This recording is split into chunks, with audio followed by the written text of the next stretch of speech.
يا خير ضيف أتى بالبر والمداد أهلا وسهلا وترحيبا بلا عداد يا خير ضيف أتى بالبر والمداد أهلا وسهلا وترحيبا بلا عداد.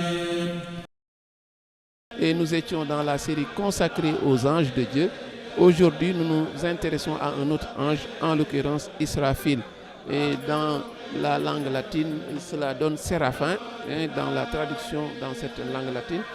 Et Israfil, c'est le troisième ange que nous allons aborder après Djibril, après Mikaïl. Et c'est un acrostiche, comme toujours, de ce nom qui compte 7 lettres. Nous aurons donc droit à 7 vers, un septin, toujours dans le maître Rajaz. Et c'est un poème qui commence au vers 1 par ce que le cheikh dit. Anal niyal bushra ma nusuri binafikhin yawmal jawa fi souri.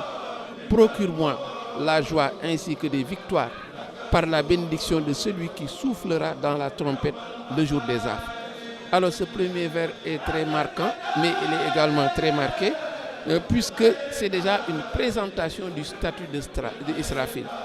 Par quoi reconnaît-on Israfil? Qu'est-ce qui fait d'Israfil un ange particulier? Et cette évocation de cette trompette dans laquelle on souffle, mais donne déjà naissance à un climat de terreur qui fait froid dans le dos. Et pour cela, il faut une petite incursion pour comprendre pourquoi le nom d'Israfil fait froid dans le dos. Parce que dans le viatique de la jeunesse, Tazawut Chouban, le cheikh montre que le processus de la résurrection comprend 2 étapes.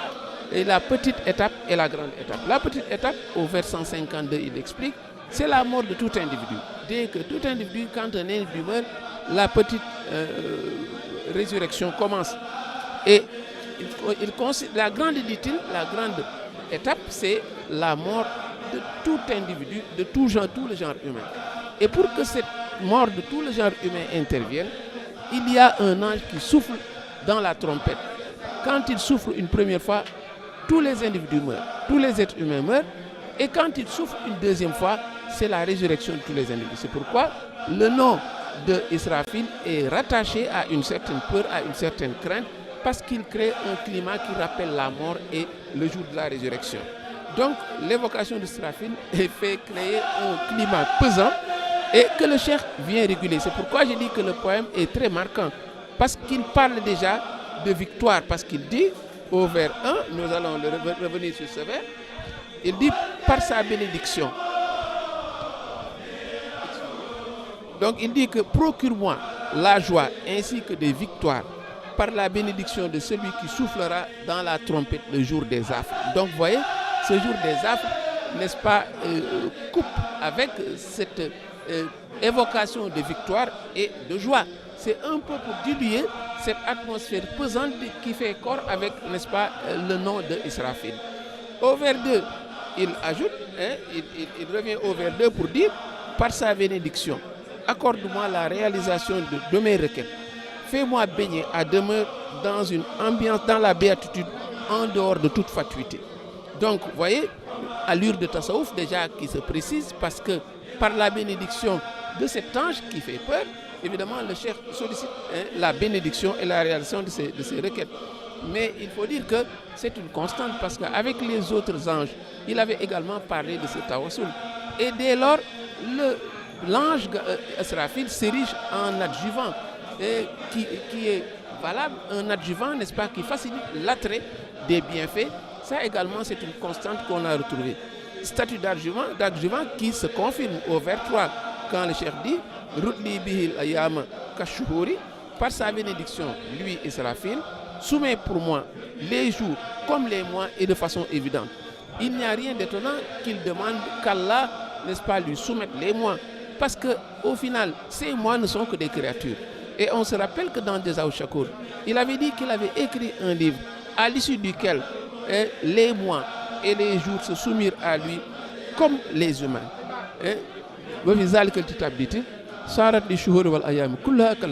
Donc ça veut dire que les mois et les jours sont des créatures d'Allah, et ces créatures se soumirent à lui, dit-il, lors de l'exil. C'est pourquoi quand il demande qu'Allah lui soumette ses jours et ses mois, ce n'est pas une chose étonnante. Au vers 3, au vers 4, revient pour dire: tu m'as accordé la pérennité en dehors de toute déchéance et au-delà de la résurrection, du grand rassemblement et de la tombe. Vous voyez, on est dans un champ lexical lugubre de la mort et des étapes qui suivent. Et le poème prend dès lors l'allure d'un véritable traité de théologie. Et c'est un enseignement qui se trouve également dans Tazawwuj Shubban et qu'il a bien éclairé. Parce qu'au vers 144 de Tazawwuj Shubban, pour ceux qui veulent le consulter, il montre qu'après la mort, les étapes qui suivent, c'est la résurrection, c'est le grand rassemblement, c'est la balance, c'est la vasque, c'est le pont et le passage sur le pont, c'est le règlement des comptes, c'est le châtiment cruel, sans oublier une donnée un peu plus radieuse et un peu plus attrayante, un peu plus réconfortante, c'est l'intercession du prophète. Ça fait partie également des étapes qui suivent l'après-mort. Et l'intercession du prophète, paix et salut sur lui, cette donnée radieuse qui sera une transition pour évoquer une autre donnée radieuse au vers 5 quand il dit témoigne au roi le maître suprême, tu m'as accordé lors de mon exil ce qui égale en valeur la dot exigible pour la main d'une houri. Vous voyez, ça c'est un propos on ne peut plus alléchant pour le musulman qui recherche le paradis. Et il dit bima bihi hustumuhurul hur. Ça veut dire que ce que l'on devrait payer pour avoir, ce que l'on devait verser pour avoir la main d'une houri, le cheikh enseigne qu'il l'a obtenu dans l'exil. L'exil également, une constante qui vient s'inviter dans le poème. C'est également cette série de constantes qu'on avait évoquées. Il ne peut traiter un poème sans pour autant évoquer ce moment qui a été fabuleux dans sa vie. L'exil, n'est-ce pas, est omniprésent dans ses écrits parce que simplement, c'est le moment où il a œuvré, n'est-ce pas, cette œuvre grandiose pour le prophète Mohammed, paix et salut sur lui. Au vers 6, il revient pour dire: tu m'as facilité l'expression d'une reconnaissance qui récuse toute ingratitude. Par moi, détourne celui qui m'évite. Dualité constatée et qui se confirme encore. Cet ange est convoqué parce qu'il est un adjuvant, mais également il est un blocage pour ceux-là qui sont venus dans les intentions de nuire. Il dit au vers 7, il revient pour dire appelle une autre. Ce vers 7, n'est-ce pas, appelle une autre constante et qui devient une sorte de lieu commun qu'on appelle en littérature. Ce sont des termes, ce sont des propos, ce sont des réalités qui sont incontournables dans toutes les œuvres du cheikh. Et quand on les consulte, c'est l'exil, c'est le prophète Mohammed, paix et salut sur lui, mais également un autre propos qu'on va voir. Il y a également cette marche résolue vers Dieu le Très-Haut qu'il appelle Qasd Wadjilaï, ce que le vénéré Cheikh Muntaka appelle Qasd Wadjilaï, et qu'il ne cesse de ressasser. Il dit qu'il faut s'engager résolument vers Dieu sans relâche dans une marche vers Dieu qui ne va jamais s'interrompre. Et c'est ce qu'il dit au vers 7 quand il dit la katawa juhiya bil mansouri. C'est par toi que je me dirige par la bénédiction du victorieux, le prophète paix et salut sur lui, et par celle du noble qui soufflera dans la trompette. Donc, évidemment, recherche de l'agrément de Dieu, c'est vrai, mais marche résolue vers Allah seul, par la bénédiction du prophète, par l'intermédiaire du prophète, ce respect de cette hiérarchie. Il a beau vouloir atteindre son Seigneur, mais il le fait toujours par l'intermédiaire, n'est-ce pas, de son maître attitré qui est le prophète Mohammed. Donc, image omniprésente, cette volonté toujours ferme, prouvant que, évidemment, également, il est dans une résolution ferme. L'autre image qui ferme le propos, c'est l'évocation de Israfil. Et cette manière de souffler dans la trompette, parce que simplement, c'est ce qui caractérise cet ange. Si cet ange a cette carrure, a cette envergure, mais c'est parce qu'il a un rôle déterminant le jour du jugement. C'est lui qui va souffler pour que tous les gens meurent. C'est lui qui va souffler encore pour que tous les gens soient ressuscités. C'est pour ce qui lui confirme cette envergure. Donc, il reste à évoquer un autre ange et le groupe des 4 sera complet. C'est ce que nous ferons demain. Wassalamu alaikum wa rahmatullahi ta'ala wa barakatuh.